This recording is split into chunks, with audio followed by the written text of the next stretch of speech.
Hi. Some of you will laugh at this story, and some of you will be outraged that some of us laughed.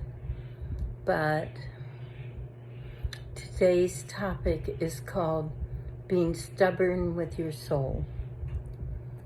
So I knew this dear man who had a brain tumor, and it was pretty advanced when he found out, and he just was determined that if he prayed the right way, that of course he would heal.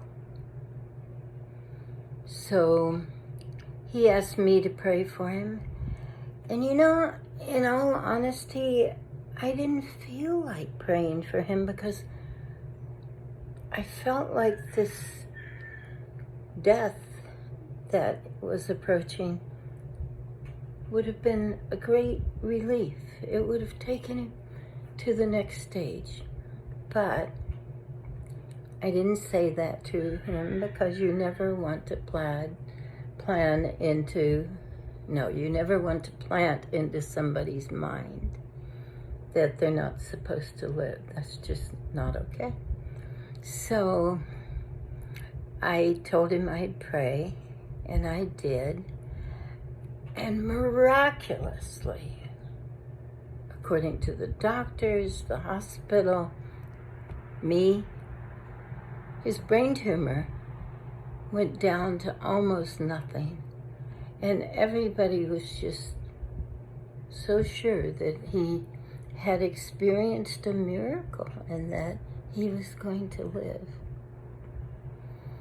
And so he called me from the hospital, and he told me how excited he was and that he was going to leave the hospital almost immediately and get on the bus and go home.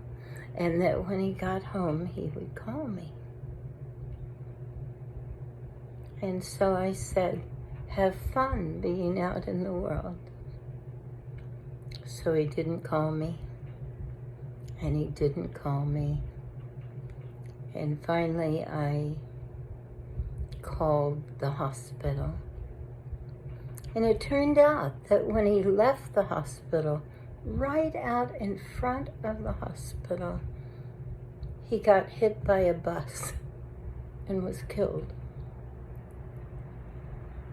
Well, I don't even know what to say about that, except that I don't believe in accidents. And I don't believe that staying alive is always the greatest victory. And I do believe in listening to our own internal voices, our instincts.